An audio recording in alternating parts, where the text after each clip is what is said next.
सरकार ने 2021-22 की मार्च तिमाही के साथ साथ पूरे वित्त वर्ष के लिए ग्रॉस डोमेस्टिक प्रोडक्ट यानी जीडीपी के आंकड़े मंगलवार को जारी किए। मिनिस्ट्री ऑफ स्टैटिस्टिक्स एवं प्रोग्राम इम्प्लीमेंटेशन की ओर से जारी आंकड़ों के मुताबिक मार्च तिमाही में जीडीपी ग्रोथ 4.1% रही है।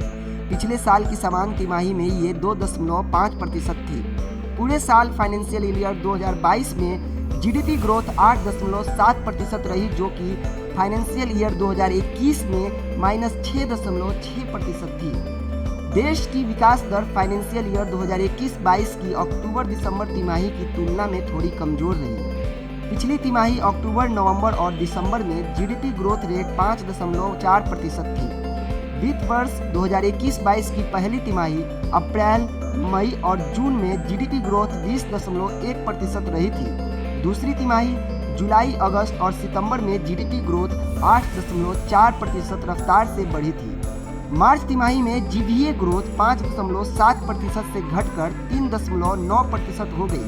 पूरे साल यानी फाइनेंशियल ईयर 2022 में जीवीए ग्रोथ 8.1% रही, जो कि एक साल पहले यानी फाइनेंशियल ईयर 2021 में 4.8% थी।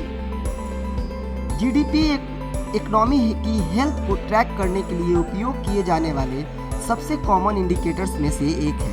जीडीपी देश के भीतर एक स्पेसिफिक टाइम पीरियड में प्रोड्यूस सभी गुड्स और सर्विस की वैल्यू को रिप्रेजेंट करती है।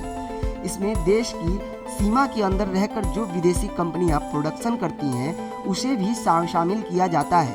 जब इकोनॉमी हेल्दी होती है तो आमतौर पर बेरोजगारी का लेवल कम होता है। जीडीपी दो तरह की होती है, रियल जीडीपी और नॉमिनल जीडीपी। रियल जीडीपी में गुड्स और सर्विस की वैल्यू का कैलकुलेशन बेस ईयर की वैल्यू या स्टेबल प्राइस पर किया जाता है।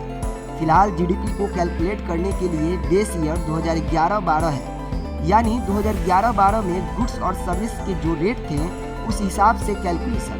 वहीं नॉमिनल जीडीपी का कैलकुलेशन करेंट प्राइस पर किया जाता है। जीडीपी को कैलकुलेट करने के लिए एक फार्मूले का इस्तेमाल किया जाता है, GDP = C+G+I+NX।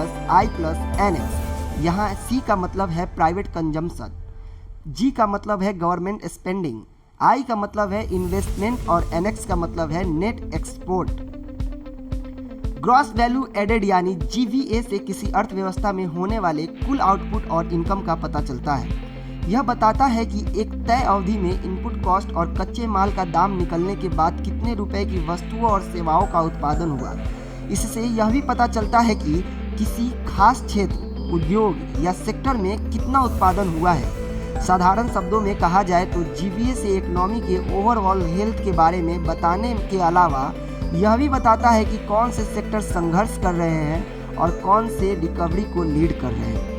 नेशनल अकाउंटिंग के नज़रिए से देखें तो मैक्रो लेवल पर जीडीपी में सब्सिडी और टैक्स निकालने के बाद जो आंकड़ा मिलता है वह जीवीए होता है।